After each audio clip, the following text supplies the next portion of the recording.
thank you all for joining me this morning. I'm glad folks were able to log on. So this morning I'm presenting on the AI usage in empirical research, and specifically focusing on describing the ethical challenges when using AI in research and how one can mitigate those challenges. All right. So, why is this topic important? Well, research involving human subjects is governed by the Common Rule, which is a set of federal regulations that are meant to protect research participants' rights, welfare, and privacy. There are key ethical principles that support those regulations, which are listed here on the slide, which you often hear about and learn about in human subjects training, respect for persons, beneficence, and justice. The Common Rule also details requirements for institutional review boards, or IRBs, which are expected to ensure that federal regulations are followed. The IRB committee considers these ethical principles when we review studies seeking approval to ensure that researchers are considering potential risks of the study to participants and have considered steps to mitigate those risks, and the benefits of the research outweigh the risks. And the use of AI in research does come with some risks to consider that have the potential to compromise a researcher being able to abide fully to these principles. But there are some ways to navigate those risks, which I will share about in this presentation. So before I get further into the presentation, I did want to mention that due to the rapidly evolving nature of all these different AI tools out there, and the literature around their use, the information in this presentation is at best a starting point of what we can do today to address common ethical challenges that faculty and students may encounter in their use.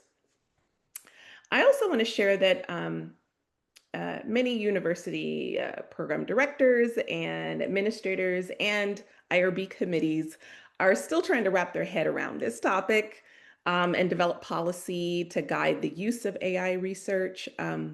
Last week, I actually attended a virtual national conference put on by the Public Responsibility in Medicine and Research Organization.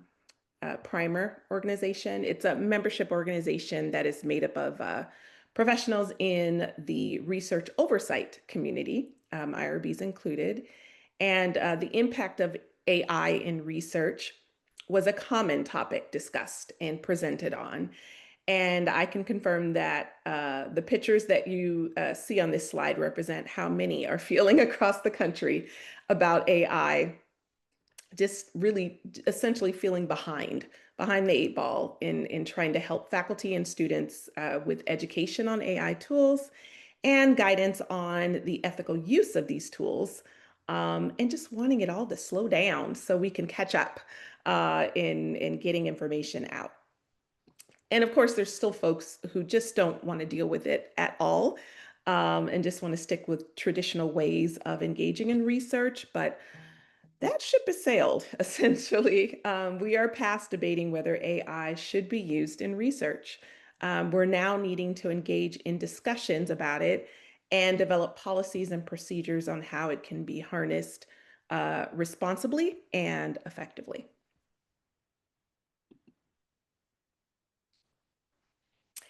AI tools can support there's a lot of benefits to the use of AI tools in research. They can support the development of lit reviews, data collection, transcription, generating transcriptions from audio recordings of interviews and focus groups. AI tools can analyze your data and summarize the findings. And there's some really unique benefits to the use of AI tools in that they save a lot of time and can help you potentially detect unseen patterns in your data and can complete complex data analysis.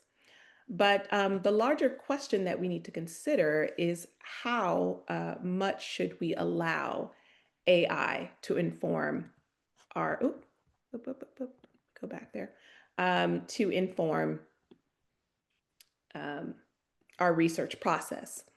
It is important for us researchers to keep in mind that we are solely responsible for adhering to those ethical principles of research throughout the research process. And we are responsible for the final product of our research. AI is not a co-PI in our research. It is helpful, but it is a limited tool that's meant to support our work, but it can't fully replace human intellect, which is necessary to carrying out quality ethical research. The other question is which tools can support ethical research practices, and how do we discern between one versus another? Um, I've listed some of the common concerns that are discussed in the literature around the use of AI in research on this slide. One being giving AI tools access to research data, which poses some potential concerns around data privacy and informed consent from participants. There's also a question of transparency. Many AI models, particularly generative AI, operate as black boxes, making it difficult for researchers to, interpret results or justify decisions made on the within the model on the back end that resulted in the results that you're presented with. Like, how do you make sense of where they're getting this information? Um, AI has a lot of limitations. It can introduce bias in your study and can potentially generate inaccurate and misleading information, all of which can compromise the credibility of the research. And then there's also the complication of AI that AI poses for us as educators, needing to evaluate student learning of the research process. We certainly do not want students to overly rely on AI tools to carry out tasks that are being evaluated to demonstrate competence in research, like critical thinking skills and analytical skills, summarization skills, and so on. So for the remainder of the presentation, I'm going to delve further into common ways AI is used at different stages in the research process, and again, talk about ways that we can use AI in ethical and responsible ways during the process.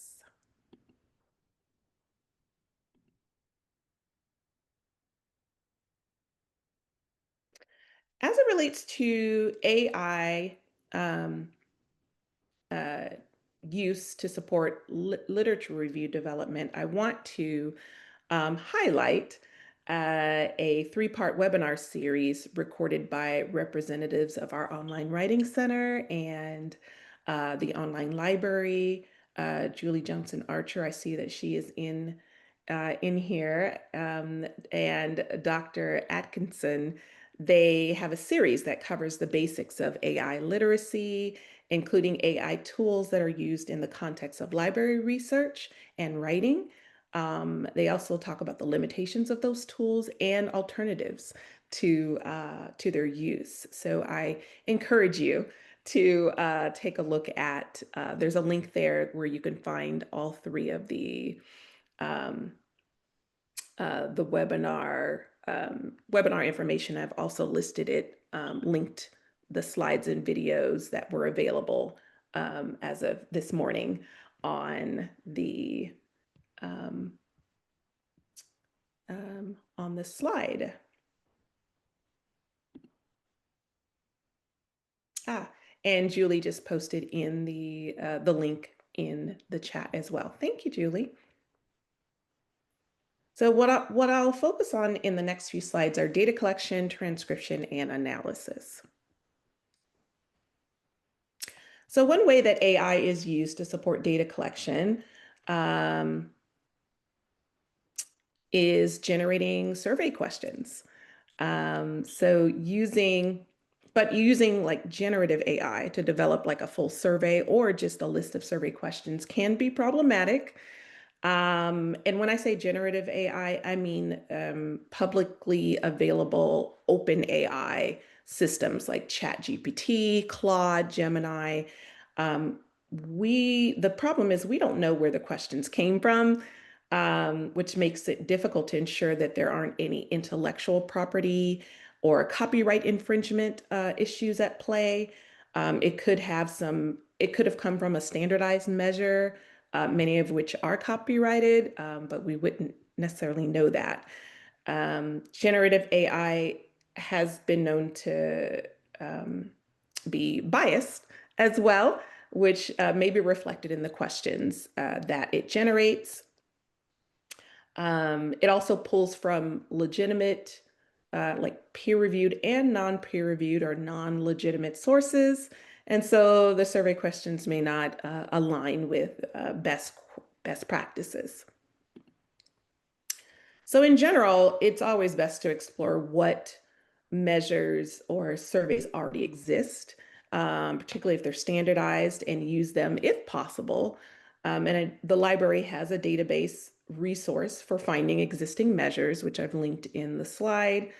But if you do need to develop some survey questions, it's ideal to use academic resources that can inform you on best practices in developing those questions. Another challenge to be considered is the data privacy and security policies of data collection software. For example, some software uses the data that you collect to train their AI model. This also involves the issue of informed consent, because ethically, if participant data is going to be used to train AI, they should know about this before agreeing to participate in your study. So one way to mitigate this potential challenge is to use a software that does not do this, does not use your data by default to train their AI model. Which means you'd need to look at their data privacy policy very closely, any software that you're proposing to use. I will say the data collection software that we already have available is a great option, and that would be Qualtrics. It meets the ACU data security standards. It's readily available to all faculty and students, and they do not use participant data to train their internal AI. And if you are collecting data and not analyzing it within like the actual software, you wouldn't necessarily interact with the AI functioning or AI assistant anyway. So only data you actively analyze or process using AI features is sent to the AI models to generate results for you. And again, this data is used solely to provide the requested analysis or output, is not used to further train or improve the underlying AI models. I also want to note that within Qualtrics, there is a survey builder function that as you build the survey, it analyzes your questions and offers recommendations that you can either accept or reject, but they're meant to improve readability, help you to meet accessibility standards, ensure mobile compatibility if your survey is meant to be used on phones. And it also encourages use of standardized best practice questions. So again, Qualtrics is a good option here. I know some folks like to use Google Forms as well, but Google Forms is not designed for empirical research use. The functionality is much more limited compared to Qualtrics. So I would recommend Qualtrics.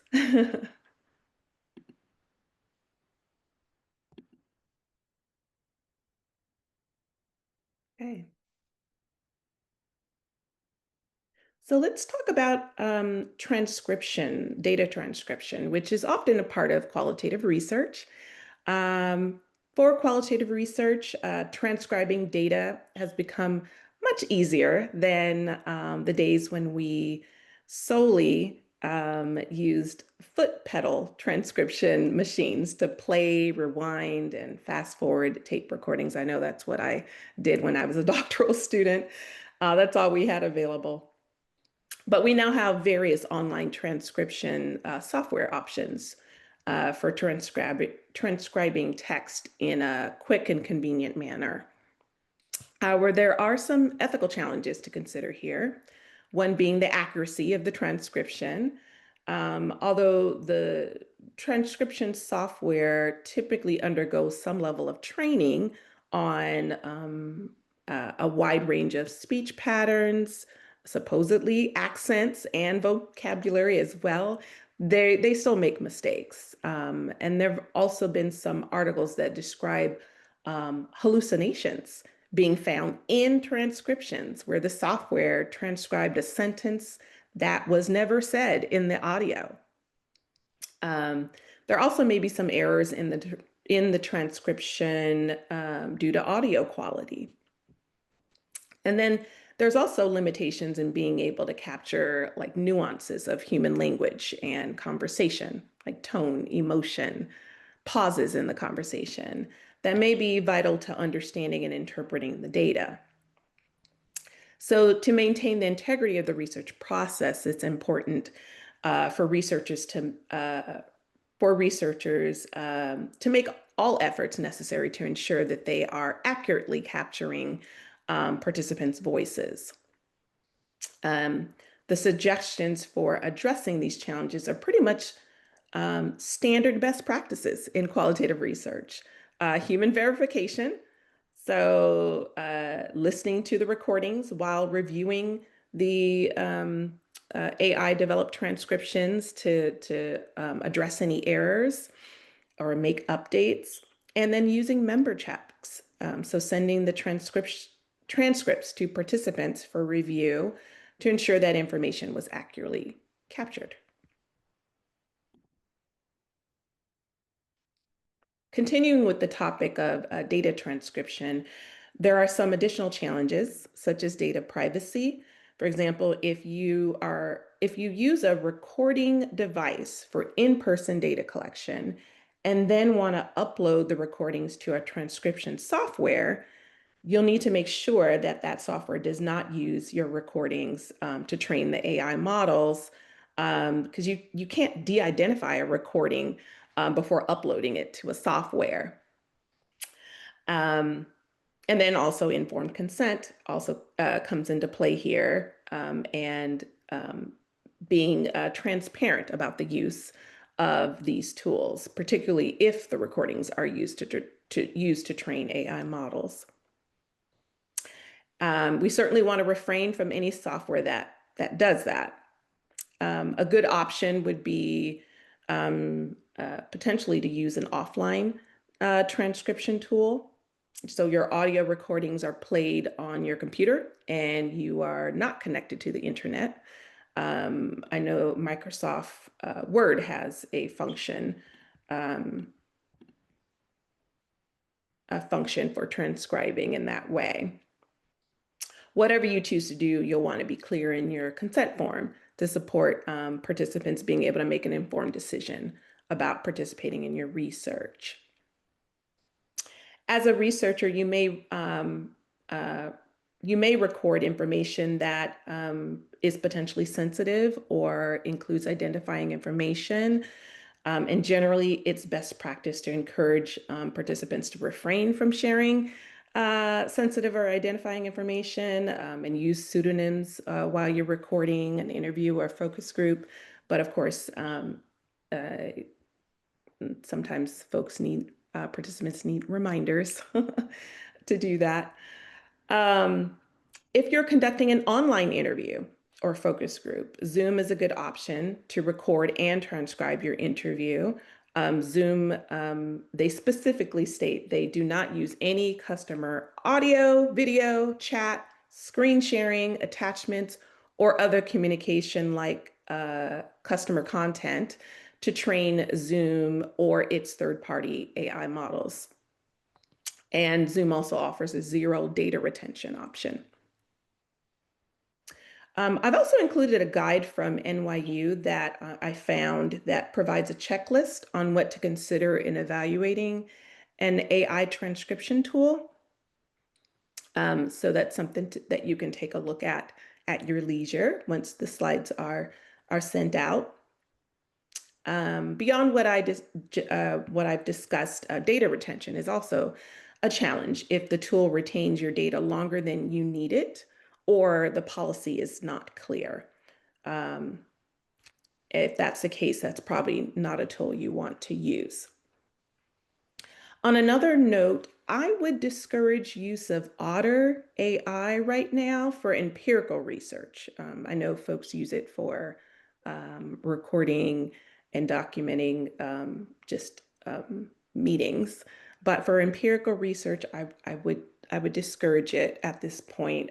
They are dealing with a class action lawsuit right now for using recorded conversations to train their AI models without proper consent. So it sounds like, from what I can gather, you have to opt out instead of opt in to having your data used for training, which is a problem, which is one of the reasons why they're getting sued. So, so just a heads up on that.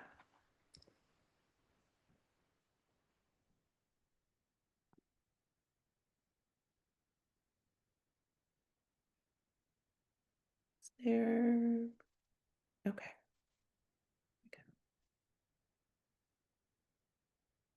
Yeah. Okay. Thank you. Someone already mentioned the to stay away from Otter. Thank you. All right. It is very common for data analysis software to have AI functions that suggest analytical approaches or test statistics, complete your analysis, whether that's qualitative coding and generating themes or running test statistics along with the assumptions for those selected tests and summarize the findings. But again, there's some risks to consider here. One being data privacy. I think it goes without saying that you should never upload your research data to a publicly available generative AI system like ChatGPT, Claude, or Gemini. They do not meet standard data privacy requirements because they send data over the internet in an unsecure way. The data is used to train open AI models. You don't want that. With that said, there is also some risks to consider when, even when you're using purchased analytical software. Some software share uploaded data with a third-party service provider to train their large generative AI systems. So you'll need to double check to make sure that this is not the case. In vivo SPSS, they are good options. They do not use data for any AI training. And Qualtrics is an option. Qualtrics has the ability to analyze qualitative and quantitative data. There's an optional AI function that analyzes the data, and they do not use your data for AI training unless you opt in for it. There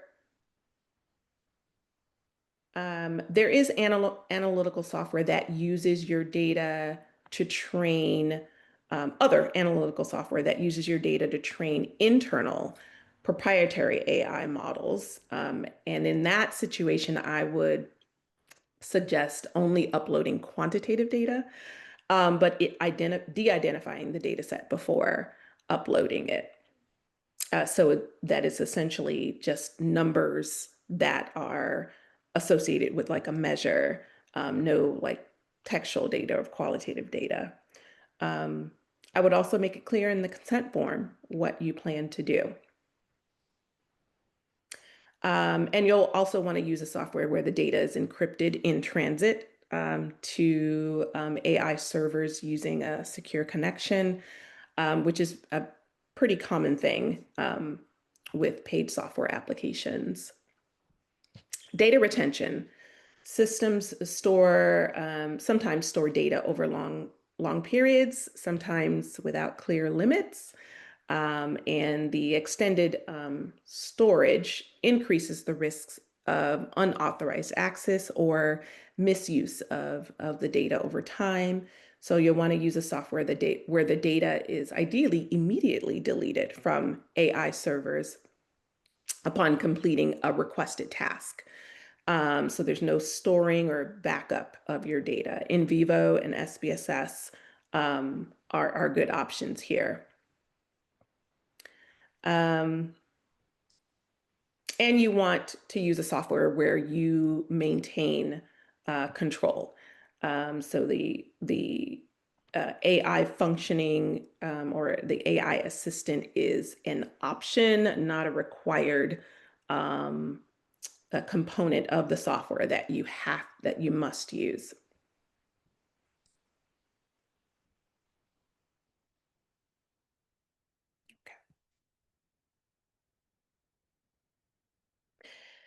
And then there's also considerations around the integrity of the research process. Again, AI is not your co-PI. So caution and verification are essential when employing AI in such contexts to ensure accuracy and reliability. And it's always important to document the steps that you took to verify the information. It's important to keep in mind that if you use the AI functioning for qualitative analysis and even the summarization component, you may be introducing bias in your research. The training data that is used may not be representative of the sample, your study sample that is being used, which may result in some analytical errors and biased summarization of the results. Models are typically trained on historical data from the internet, which can result in reinforcing stereotypes, unintentionally producing offensive information. And, it's important to also keep in mind that training data is Western centric. So this is definitely something to consider if you're conducting research that has an international focus. So it's important to confirm AI suggested analytical approaches, or if your study is quantitative, just making sure that any recommended test statistics are actually appropriate given your research question and the data that you are based on the data that you have, and double check your academic sources to confirm before moving forward. And if AI has suggested codes or themes for qualitative, you want to verify against the actual raw data. And also make sure that you're not limiting your analysis to AI suggestions. The system is not going to look at the data with your theoretical lens and your research questions in mind. So the human element of the analysis process needs to still play a primary role here. So consider any AI generated codes, themes, or the way that it is coding the raw data as a starting point, not as the primary way by which you're analyzing your data. I would also caution using AI generated summaries of findings as is. I would consider those as an example that you could use to inform developing a summary in your own words. Um, and certainly if it's quantitative data or a quantitative study, you'll want to look at the output to inform your summary versus solely relying on what was AI generated. Okay. Well, I have come to the end of my what I'm presenting to you today. I see that there's a couple things in the chat that I wanted to um, okay, so there was a question that came through about, and actually, let me stop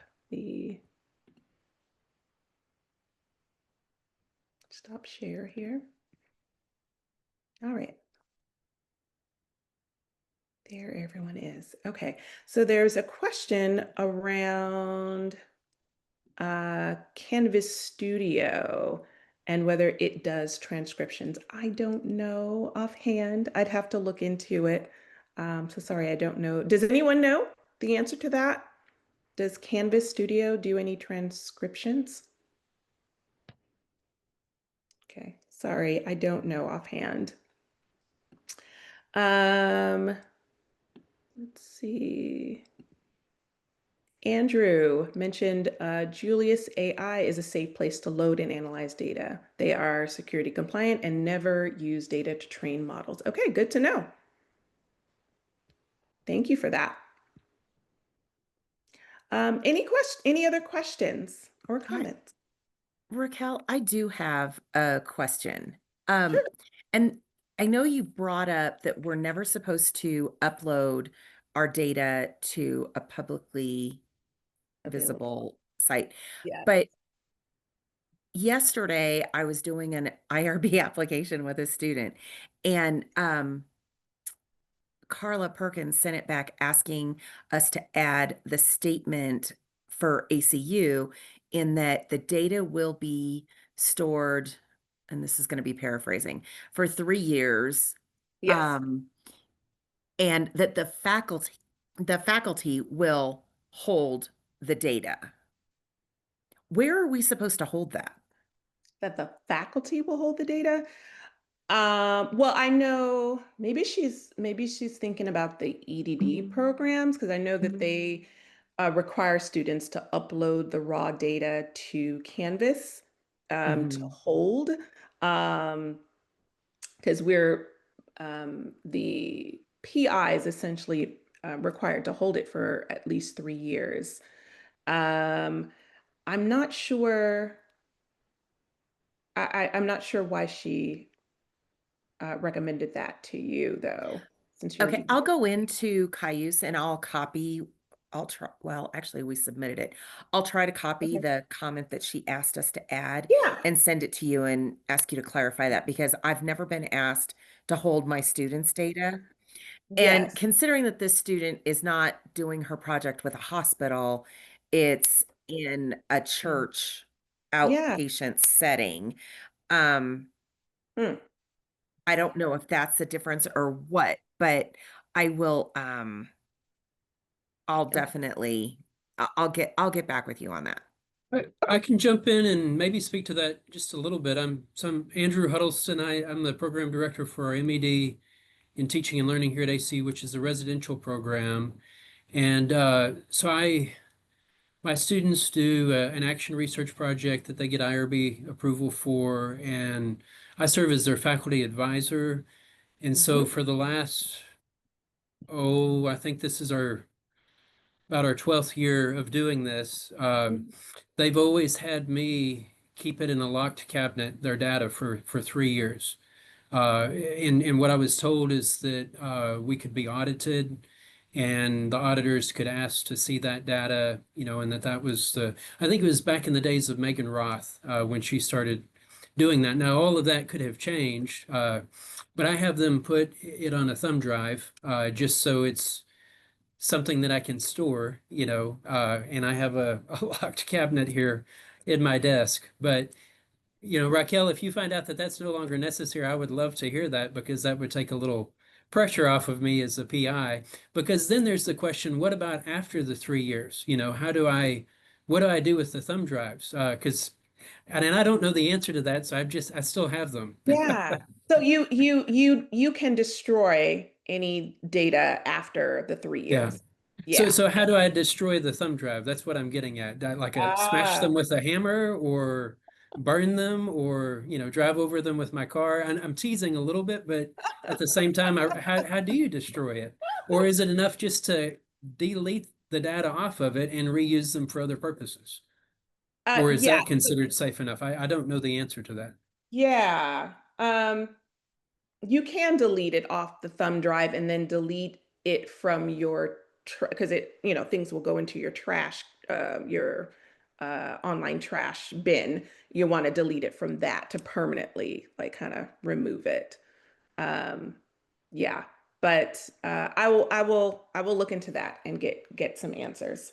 Right, because I can see with Dr. Huddleston, he has a locked office on campus, a locked filing cabinet. But Yes. our faculty in the DNP program are all over the country. And Mm. Yes.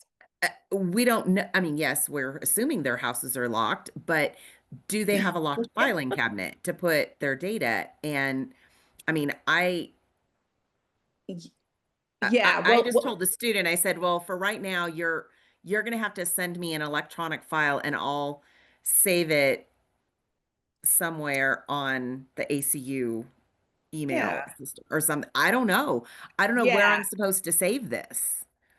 Um, so electronic research data should just be saved in a on a secure server in Hmm. private folder that you only you have access to.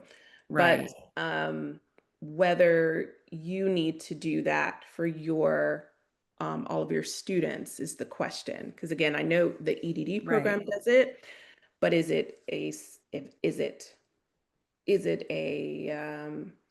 ACU standard that's required? Um, that I don't know. So I just need Yeah. to check in with that. I mean, I'm comfortable with doing it with this one student because, Yeah, like I said, it's a community-based um, project, but our yeah, affiliation agreements with the hospitals do not allow me to hold it. So I'm like, yeah, yeah. Not in the every program future, if does that should that. come Mhm. up, Yes, yes. The student is expected to hold it for 3 years. But yeah, the question of whether the faculty member has to do the same is what I need to check into. yeah, if you could check into that, that would be awesome Yep. because I'm Sounds uncomfortable with that. good. Being that I live in Colorado and she's in Tennessee or no, Yeah, Mississippi, I'm like, yeah, I hear you. All that's if the right. Thank feds you could for even find my place in the mountains. Oh, that makes it secure. You can't find your place. Yeah. Um, other questions? I thought I saw a hand, but maybe um okay. Well, um I'd But like to think. Oh, go ahead. yeah, let me just ask one more. So I'm assuming that we'll be able to get I think you're videoing this, you're recording it, so we'll be able to get access to the video and your slides. I guess there'll be an email coming Yes. about that. Okay. Yes, absolutely. This is a very helpful presentation. Thank you. Oh, you're welcome. You're welcome. And as part of the Applied Research Center services, we certainly want to make ourselves available to PDs. I know there are PDs that are trying to develop like program level guidance for students and faculty related to, what students can and cannot do for within the program. And so if there is any support that I can provide PDs as you work on pulling those together, please let me know. Happy to help. Thank you. Thank you very much for all of your information. It was very helpful. Absolutely. All right, everyone have a great afternoon. Bye-bye. Take care, everyone. Bye-bye.